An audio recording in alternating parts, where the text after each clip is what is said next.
중학생 친구들이 와서 아주 좋습니다. 네, 그리고 우리 이성우 장로님도 오랜만에 뵈서 너무 좋고요. 너무 좋네요. 저도 오늘 목사님이 제 머리를 보고 약간 마이클 잭슨 같다고 얘기해 주셔가지고 오늘 재밌게 시작을 교회에 와서 했던 것 같습니다. 그러고 보니까 또 그렇더라고요. 마이클 잭슨 이제 이런 부글부글 해가지고 네. 생각지도 못하게 마이클 잭슨을 소환해 주셔서 아주 즐거운 시간이었습니다. 네, 오늘 함께 예레미야 17장 말씀을 함께 나누고 싶은데요. 예레미야 17장 1절부터 11절 말씀입니다. 네, 저와 여러분들이 함께 교독하면서 말씀을 읽고요. 마지막 11절은 같이 합독하도록 하겠습니다.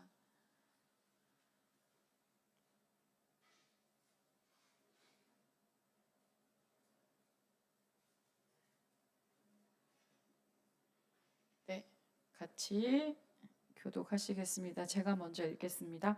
유다의 죄는 금강석 끝 철필로 기록되되 그들의 마음판과 그들의 제단 뿔에 새겨 적거늘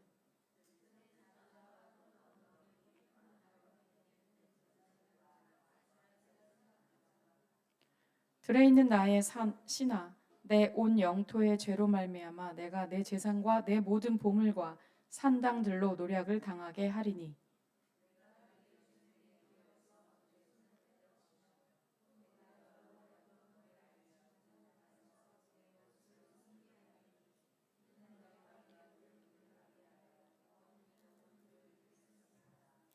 여호와께서 이와 같이 말씀하시니라. 무릇 사람을 믿으며 육신으로 그 힘을 삼고 마음이 여호와에게서 떠난 그 사람은 저주를 받을 것이라.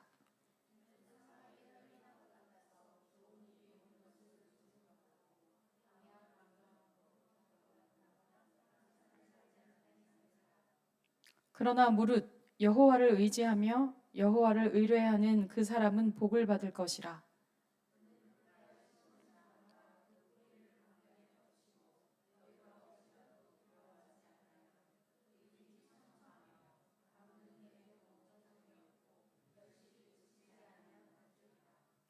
만물보다 거짓되고 심히 부패한 것은 마음이라.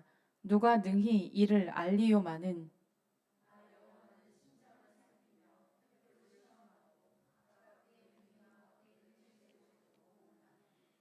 다 같이 불의로 치부하는 자는 자고새가 낳지 아니한 알을 품음 같아서 그의 중년에 그것이 떠나겠고 마침내 어리석은 자가 되리라. 아멘. 네, 오늘의 제목은요. 뭐였죠? 경외하는 마음입니다. 그래서 오늘 좀 마음을 중심으로 살펴볼 건데요. 이 마음에서 경외하는 마음으로 또 자아에 대해서 한번 저희들이 살펴보도록 하겠습니다. 네, 저희가 이렇게 설문조사 같은 거 알겠지만 길가에서 길가에 가고 있는 사람들에게 무지하기로 오늘날 우리 인류가 당면한 가장 중요한 문제는 무엇이라고 생각합니까? 라는 질문을 한다면 어떤 것들이 있을까요?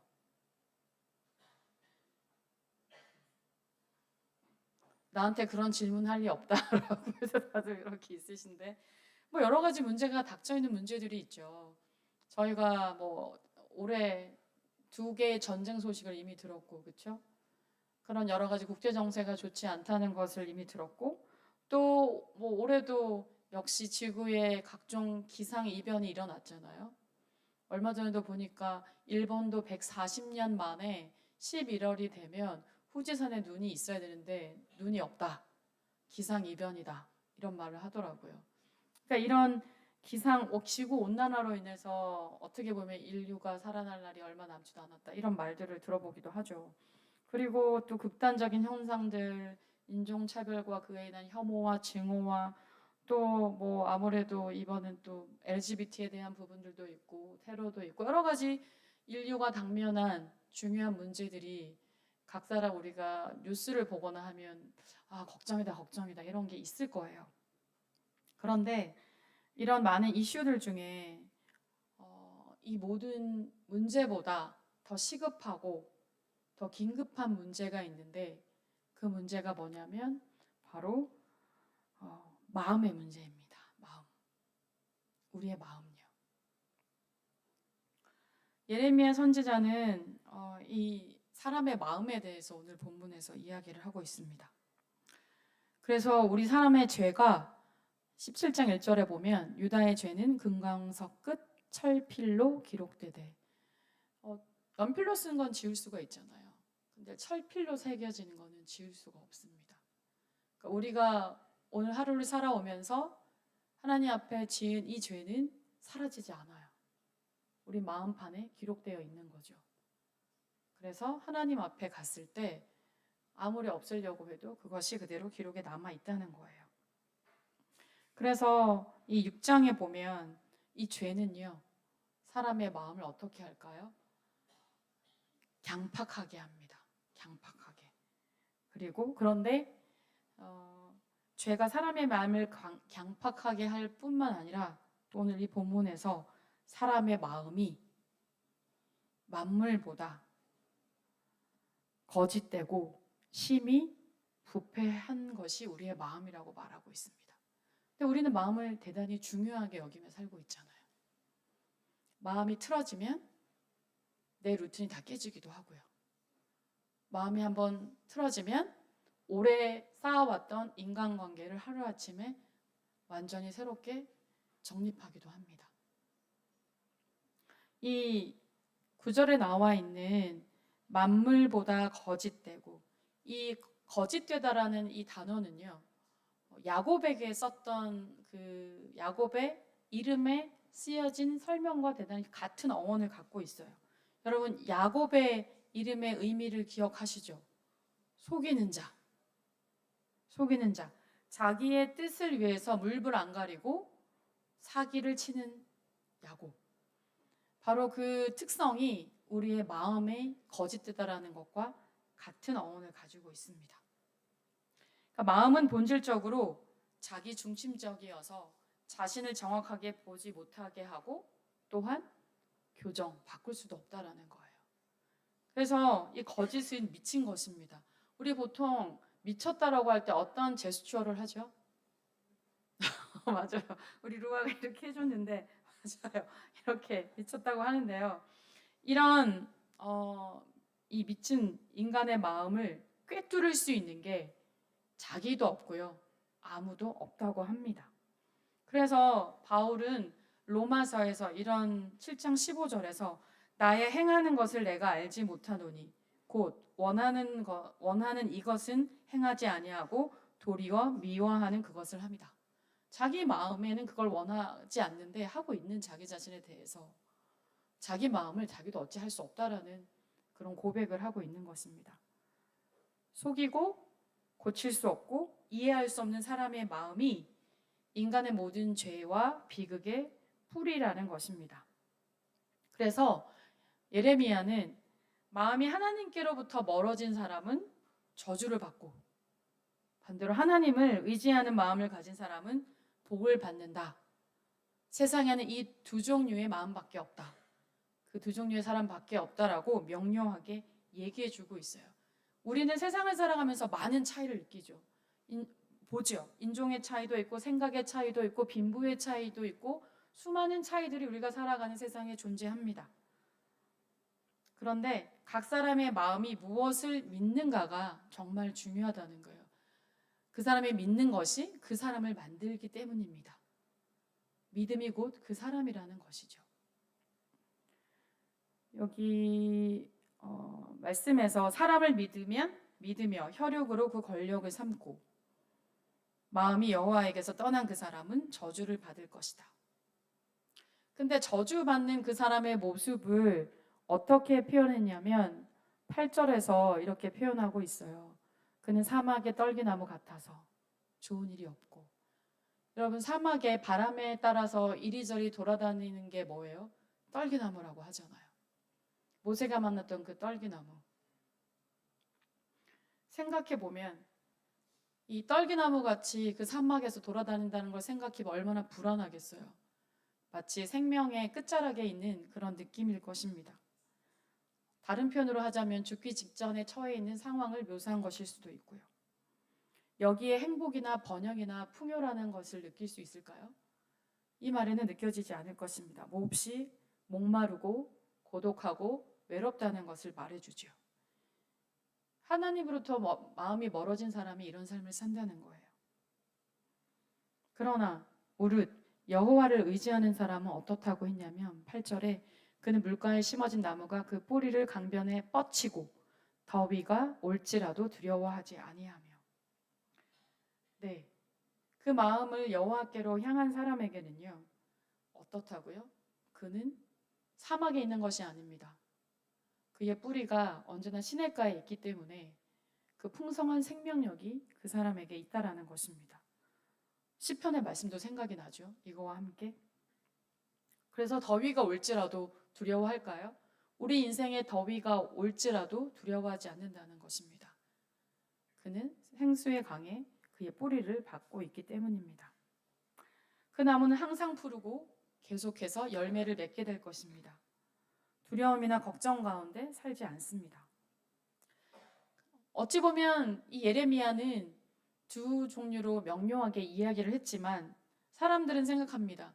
인간의 사는 문제에서 다양한 문제가 있는데 이렇게 두 가지로만 정리할 수 있는가라는 그런 생각을 가진 사람도 있을 수 있죠. 의문을 제기할 수 있죠. 그런데 누구를 믿느냐, 이보다 더 중요한 것이 없다고 성경은 우리에게 말해주고 있습니다. 성경은 누구를 믿느냐 보다 더 중요한 것은 없다라고 계속 우리에게 말해주고 있는 것입니다. 근데 이 말은 사람들이 듣고 싶어하는 말은 아닌 것 같아요. 누구를 믿느냐가 뭐가 그렇게 중요해요? 나에겐 더 중요한 문제들이 많은데요. 그런데 그것이 내가 오늘 누구를 믿느냐가 내 인생을 결정하고 그것이 너의 인생의 정답이 된다라고 말해주고 있어요. 하나님은 오직 한 분이십니다. 아멘이신가요? 하나님의 관계가 어떠하느냐에 따라서 우리의 모든 것이 달려있다라는 것을 믿으십니까? 그래서 누구를 믿느냐가 대단히 중요한 것입니다. 그런데 말하죠. 그런데 정말 하나님을 그 마음으로 믿다 보면 어려움이 없는 건 아니잖아요. 어려움이 없나요? 어려움이 없으면 좋죠. 환난이 없나요? 환난이 있을 수 있죠. 그래서 예수님도 요한복음 16장에 말씀하셨어요. 세상에서는 너희가 환난을 당하나. 예수님은 우리가 세상 살면서 환난이 없다라고 말하지 않으세요. 내가 하나님을 경외하고 하나님을 믿음에도 불구하고 우리는 여전히 환난이 있을 수 있다라고 말씀하십니다. 오늘은 어떤 환난을 당하셨나요? 하지만 우리가 환난을 당함에도 불구하고 두려움이 찾아오고 계속된 걱정과 긴장이 계속될 수 있지만 그럼에도 우리가 떨기나무 같지는 않습니다. 왜냐하면 우리에게는 풍성한 삶이 보장되어 있기 때문입니다. 우리가 죽음에 몰아치는 한 끝에 몰아치는 것 같을지라도 거기에서 우리의 인생이 종지부를 찍는 게 아닙니다. 그 이후에 믿음의 사람들에게는 하나님 영원한 풍성한 삶, 그 삶이 기다리고 있기 때문입니다. 가장 중요한 사실은 전심을 다해 지속적으로 하나님을 신뢰하는 것입니다. 여호와를 마음에 따르는 자, 의지하는 자는 어떻게 된다고요? 환난 속에서도 그는 포기하지 않고 지속적으로 하나님을 믿고 따르고 신뢰하는 것입니다. 그런데 자기 의존, 자기 독립, 자율, 자랑하는 마음은 어떻게 될까요? 그것은 결국 자기를 우상화하는 작업이 될 수도 있습니다. 여러분, 인류 역사 이래에 많은 종교들이 있었습니다. 어떤 종교는 흥왕했다가 쇠퇴하기도 했습니다. 지금은 인구에 있어서 이슬람교가 굉장히 급성장을 하고 있다고 합니다. 왜요? 나머지 종교는 아이를 안 낳으니까 당연히 쇠퇴할 수밖에 없는 거죠. 그런데 역사를 다 초월해서 자아 종교는 사라지지 않을 것입니다. 자기를 종교화하는 거, 자기를 우상화하는 거, 자기를 너무나 중요하게 여기는 거, 그것을 말합니다. 사람은 나는 내가 무엇을 예배하는가가 바로 내가 되는 것입니다. 시편 115편의 5절에서 8절을 보면 그렇게 나와 있습니다. 내가 목석을 예배하면 내가 목석과 같이 단단한 사람, 단순한 사람이 된다고 합니다. 그런데 자아는 다르죠. 왜 다를까요? 자기도 자기 자신을 잘 모르기 때문입니다. 참 자아와 거리가 먼 그림자와 망령이 바로 자기 숭배가 되는 것입니다. 하나님은 우리를 만드실 때 우리 마음의 구심점에 우리를 숭배하도록 만드시지 않으셨습니다. 그 마음의 중심에 누구를 두셨을까요? 하나님을 두셨습니다. 그런데 그 하나님의 자리에 자기가 들어가 있는 거죠. 지금의 시대를 보세요. 내가 중요한 시대가 됐습니다. 자아 실현, 자기 만족, 자기 행복, 이런 말이 얼마나 많아요. 이 세상에 그런 자기라는 말, 너가 중요하다, 너를 위해 살아라, 너가 행복해야 된다, 이런 수많은 말들을 들으면서 우리도 우리 마음의 중심에 자기를 쫓아갑니다. 근데 자를 벗어나 살 수 있을 때 인간의 삶은 비로소 시작되는 것입니다. 사람이 언제 자기가 하진 못한 일을 하게 될까? 우리 신앙을 떠나서도 생각해 보면요. 사람들이 어떤 것을 경외하게 되면 그 일에 자기가 하지 않은 초월적 힘을 발휘한다고 합니다. 예를 들면 1년에 에베레스트를 정복하는 사람의 숫자가 35,000명이라고 합니다. 그 사람들은 왜 에베레스트를 등정하고 싶은 걸까요? 에베레스트의 산이 가지는 그 경이, 그것을 내가 보고 가고 싶은 것입니다. 나이아가라 폭포 가보신 분 있으실 거예요. 저는 아직 안 가봤는데 사람들이 꼭 거기를 갑니다. 왜 갈까요? 그 나이아가라 폭포가 가지고 있는 그 경이로운 광경을 사람들이 보기 위해서 피곤한 중에도 나이아가라 폭포를 간다고 합니다. 사람은 무엇인가 나에게 몰입하는 게 아니라 무엇인가 경이로운 것이 있을 때 사람은 자기 이상의 것들을 끌어내서 한번 추구하려고 한다고 합니다. 그런데 개인화하면 우리가 서구 사회잖아요. 개인주의 하면 서구 사회를 떠올리는데요.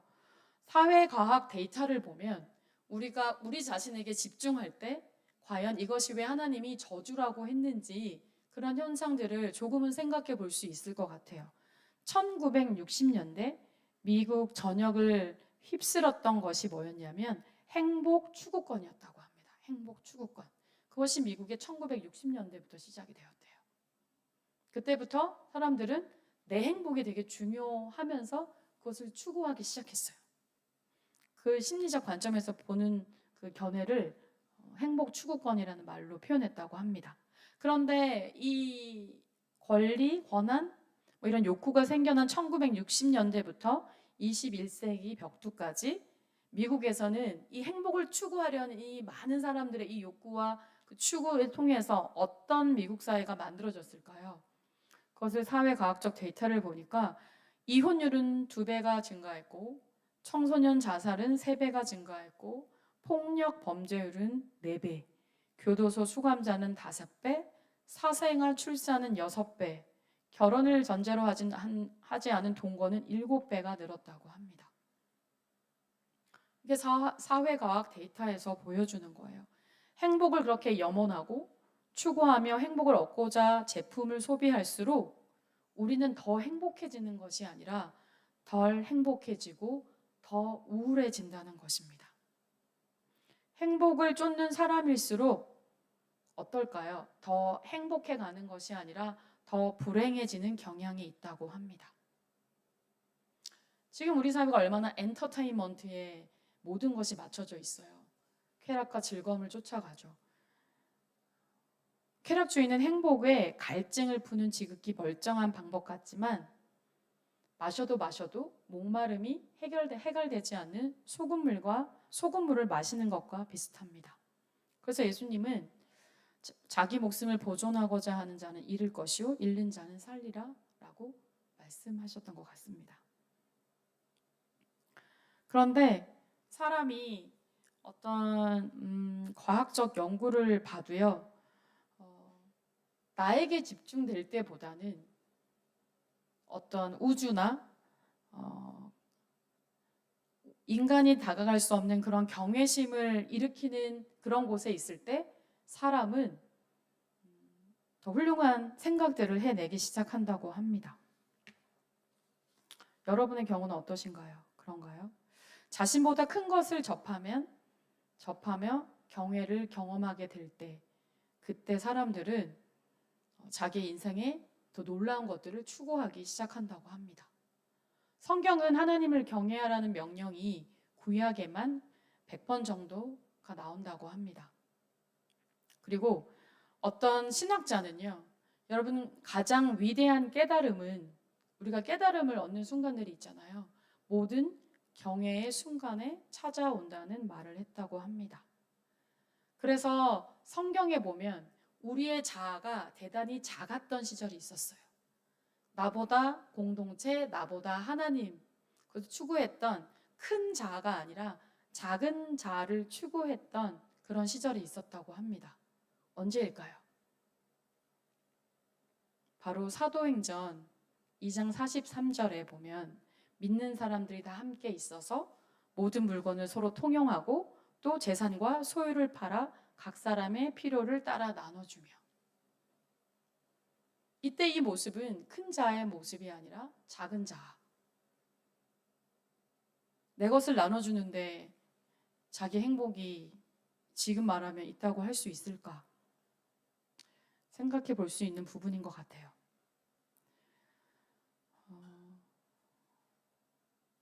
그래서 사람들은요, 성경의 하나님이 아니라 자기만의 하나님을 많이 만든 것 같아요. 내가 원하는 하나님을 만들고, 그러다 보니까 그 하나님을 사역자도 마찬가지죠. 그 하나님을 말하기도 하고 또 그 하나님을 전하면서 여러 가지 문제들이 많이 생길 수 있는 것입니다. 어떤 사람은 도덕주의자적인 말을 하기도 합니다. 그러면 이 도덕주의자는 죄책감을 유발하게 만드는 사람이 되기도 하고요. 물질주의자는 그의 신은 무엇일까요? 만사형통입니다. 철학자는요, 생명 없는 명제로 그를 신을 삼고요. 그리고 사회주의자는 마르크스를 신으로 삼습니다. 이런 여러 가지 모습들이 기형적으로 만들어지는 것입니다. 그래서 어떤 경우에는 나는 기독교 하나님 못 믿겠다 이렇게 말하는 그 사람의 말들 속에서는 그렇게 그 사람이 성경의 하나님이라기보다는 누군가가 잘못된 하나님을 만들고 보여주었기 때문일 수도 있다는 것입니다. 수세기 전에 성경은 하나님은 사람이 아니라고 했습니다. 예레미야는 당대의 우상을 거짓 것이요 헛것이요 망령되이 만드는 것이라고 했습니다. 그리고 그는 여호와 주와 같은 이가 없다라고 말했습니다. 여러분, 우리는 오늘 하루를 믿음으로 산다고 하지만 대단히 나에게 집중된 삶을 살 때가 있습니다. 저는 그런 말 들어요. 사역자인데 내가 행복해야 하나님도 행복할 거다. 이해는 되는 말이긴 하지만 내가 행복하지 않다고 하나님이 행복하지 않을 거라는 역발상을 해보면 정말 그럴까라는 생각도 해보게 됩니다. 사람은 누가 시키지 않아도 자기에게 집중할 수밖에 없어요. 그런데 이럴 때 우리는 어떻게 할 수 있을까요? 나에게 집중된 마음. 그럴 때 우리는 하나님을 경외할 수 있는 장소로 나가볼 수 있을 것 같습니다. 그런 장소가 어딜까요? 산에 올라가 봐도 되고요. 산, 그 자연. 그리고 또 어떤 방법이 있을까요? 찬양을 부를 수도 있겠죠. 주 하나님 지으신 모든 세계. 그리고 예배를 드리면 됩니다. 예배 예배드리는 그 대상이 결국 나를 만들기 때문입니다. 나에게 집중한다는 건 때로는 나를 예배할 수도 있는 것입니다. 그런데 하나님을 예배하면요, 나를 집중하지 않고 하나님께로 내 마음이 집중됩니다. 그리고 하나님의 속성과 하나님의 성품을 기억할 수 있는 것입니다. 여러분, 우리는 우리를 속을 수 있습니다. 아까 얘기했죠? 마음의 특성에 대해서. 근데 하나님은 속지 않으십니다. 우리는 하나님을 속일 수 없습니다. 누구도 자신의 것이든 다른 사람의 것이든 마음을 이해할 수 없습니다. 우리가 이런 말을 해요. 깡패도 그래도 마음은 좋은 사람이다. 그런 말 아시죠? 그 사람의 마음은 좋은 사람이야, 깡패지만. 이상하죠? 그 사람이 나쁜 행실을 했는데 마음이 좋다니. 이해가 되지는 않아요. 반대로 어떤 사람 모범적인 삶을 삽니다. 그런데 그 사람의 마음을 들여다보면 다 존경받지만 알고 보면 그 사람은 대단히 이상한 욕심을 가지고 있고 정력적일 수도 있고 숨겼지만 나는 우리 아버지가 빨리 돌아가셔서 내가 저 재산을 빨리 가지고 싶어. 이런 마음이 있는 사람일 수도 있는 거예요. 하나님은 우리의 마음을 깊숙이 들여다보십니다. 그리고 그 마음이 드러내는 행위들로 보고 계십니다. 하나님은 마음이 드러내는 그 행위대로 각 사람을 심판할 것입니다. 그래서 마음이 누구를 믿느냐는 것이 대단히 중요한 것입니다. 우리가 언젠가 하나님의 심판대에 다 서게 될 것입니다. 그러면 우리에게 이 말씀에 유의안을 주는 것은 무엇일까요? 그것은 바로 행위에는 그에 따르는 책임이 있고 그 누구도 나쁜 행위에 대한 책임을 피할 수 없습니다. 그러나 정의는 존재하고 있으며 공평하고 정당하게 시행될 것입니다. 나에게도 내 마음속에도 거짓과 부패한 마음이 있습니다. 그런데 복 있는 사람과 저주받는 사람의 차이가 누구를 믿느냐에 따라 달라진다는 것을 기억하십시오. 자기 자신을 믿던 사람이 하나님을 믿게 되면 어떻게 되죠? 저주에서 축복의 자리로 옮겨지는 것입니다. 이스라엘 백성이 자신들의 힘과 능력 그리고 그들의 동맹을 맺었을 때 어떻게 될까요? 그들은 광야의 떨기나무 같은 존재가 되었습니다. 하지만 그들이 하나님께로 돌이킬 때 그들은 시냇가에 심기운 나무가 되었습니다. 심기어지다는 이 단어는 옮겨졌다라는 것입니다. 옮겨졌다. 우리는 우리의 행위에 따라 심판을 받게 되지만 반대로 우리가 그분을 마음으로 경외하며 따른다면 우리는 구원으로 옮겨지는 것입니다. 여러분, 그래서 우리의 마음을 신뢰하기보다 거짓된 우리의 마음을 너무 중요하게 여기는 것보다 누구를 신뢰해야 될까요? 하나님입니다. 하나님을 경외하는 마음이 그것이 바로 우리를 더 복되게 한다는 것입니다. 여전히 우리는 그리스도인이지만 나에게 집중합니다. 내가 만든 하나님으로 인해서 슬퍼하기도 하고 기뻐하기도 합니다. 내 마음을 너무나 지나치게 신뢰하지 마십시오. 오늘 성경에서 말했던 내 마음이 거짓됐다라는 하나님의 말씀을 기억하면서 내 마음을 하나님을 경외하는 마음이 되도록 복된 내 삶이 되도록 하는 우리 모두가 되었으면 좋겠습니다. 아멘. 네, 그래서 함께 기도하면 좋겠는데요.